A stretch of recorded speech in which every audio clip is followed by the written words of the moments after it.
Hi everyone, I'm Saloni Koyal. Today we are here to discuss another chapter of Snapshots, and that is Ranga's marriage. Ranga's marriage is a story that was written by Masti Venkatesh Iyengar, and it is set in a small village of Hosali, which is in the city of Mysore in Karnataka. Before I actually begin with the story, let's talk about the title, Ranga's marriage. This story is all about a young boy Ranga and the events that lead to his marriage. Beginning with the story, the narrator tells us something about the Hosali village.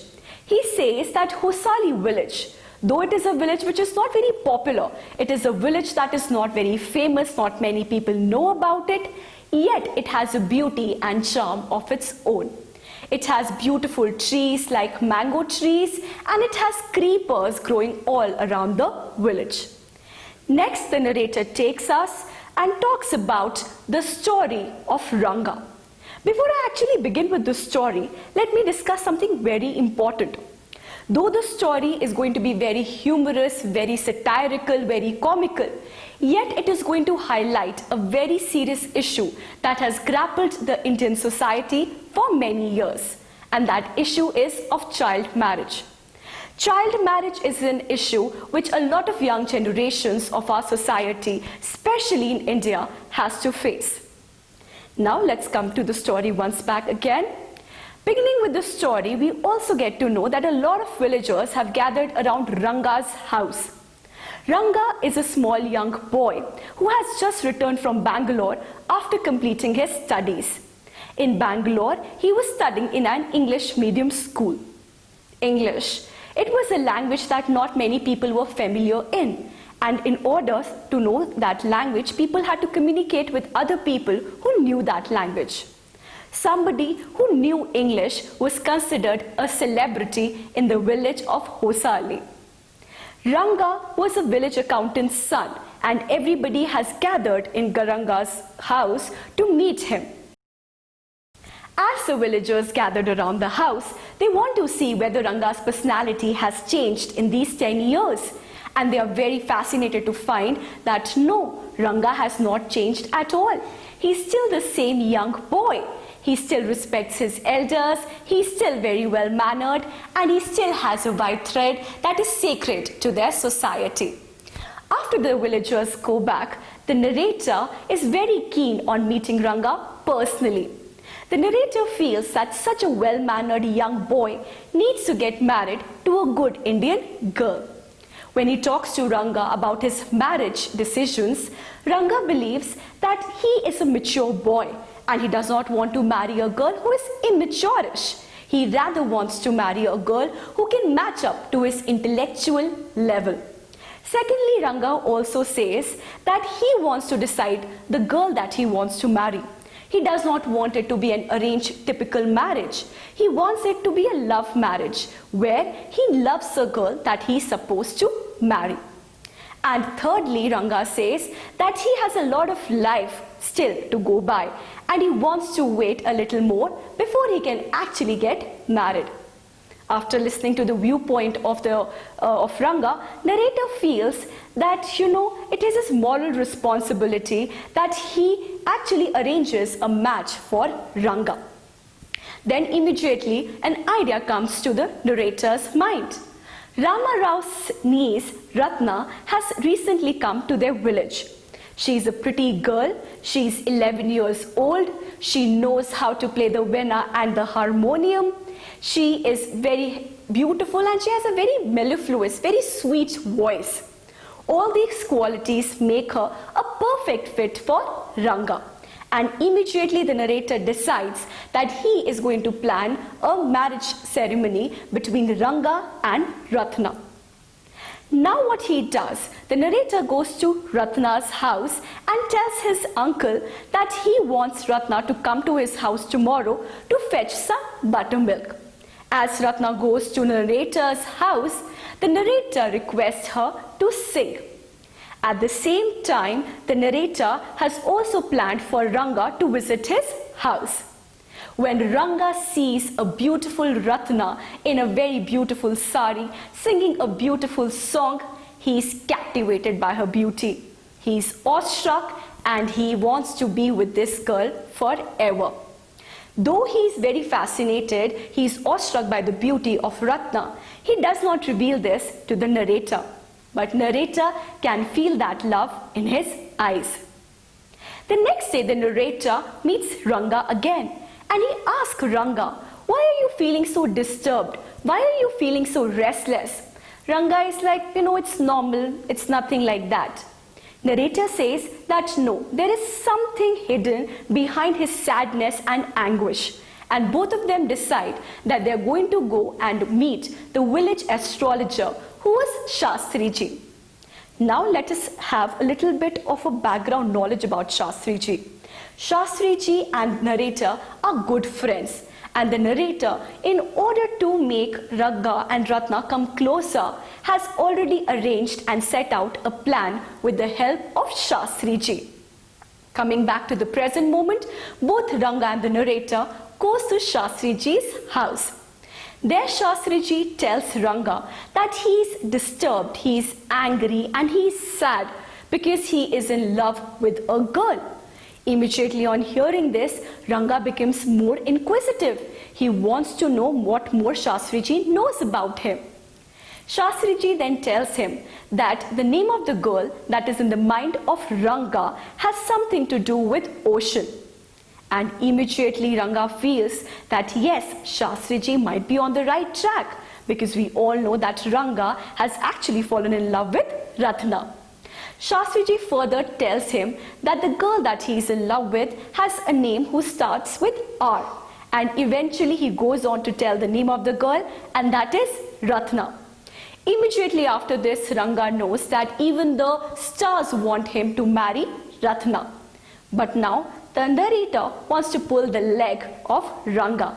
He tells him that, you know what, I've heard that Ratna is already married. So even if you have fallen in love with her, you might not be able to marry her. This breaks the heart of poor Ranga. He cannot do anything. But we all know that Ratna is not married and that the narrator is only trying to pull the leg of Ranga. The very next day, the narrator comes to visit Ranga once again. And this time he tells him that no, Ratna is not married. It was a misinformation that was given to him by somebody in the village. Ranga is really happy.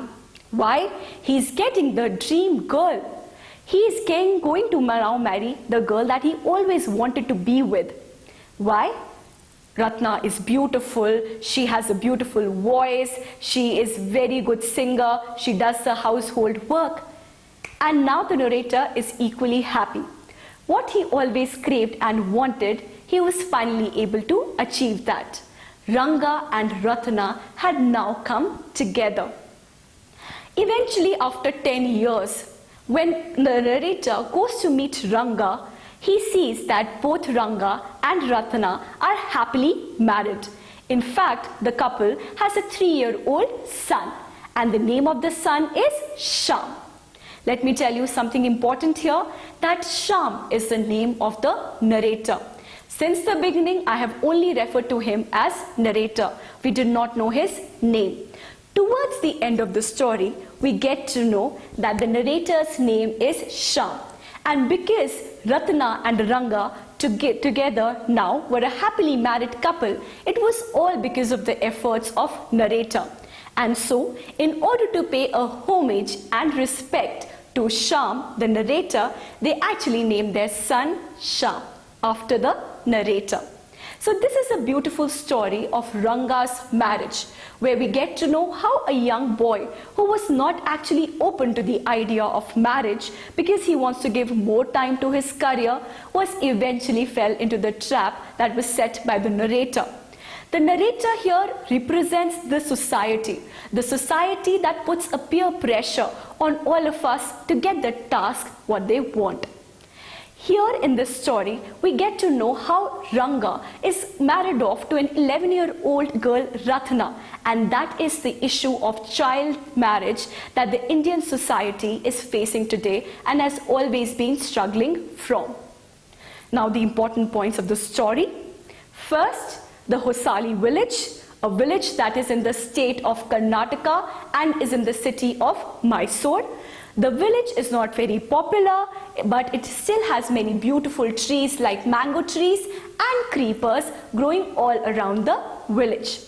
The next thing that we know is that Ranga, who is a young boy, has just returned from Bangalore after completing his studies. He has studied in an English medium school, and that is why he has attained a celebrity status in his village.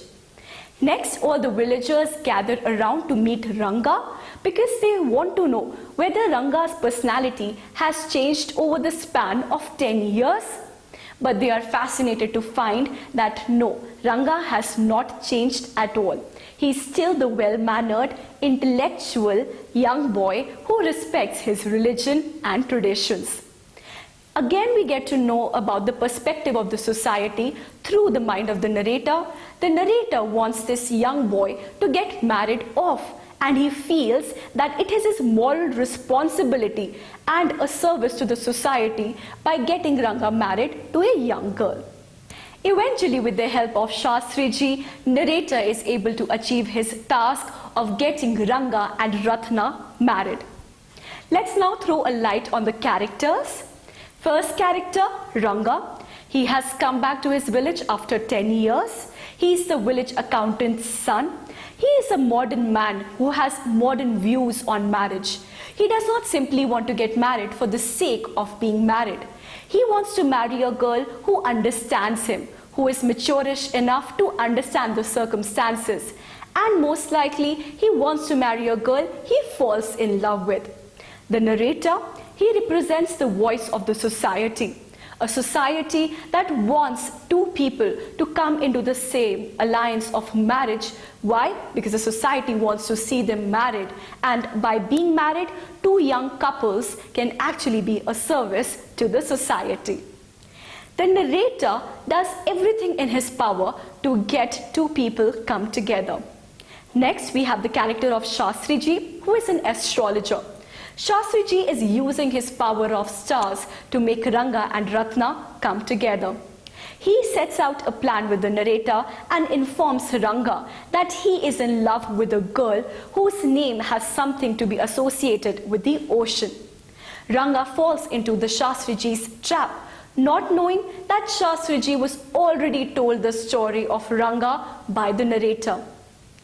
Next, we get to know about Ratna, who is a very simple and a sweet girl. She is only 11 years old when the society expects her to be married.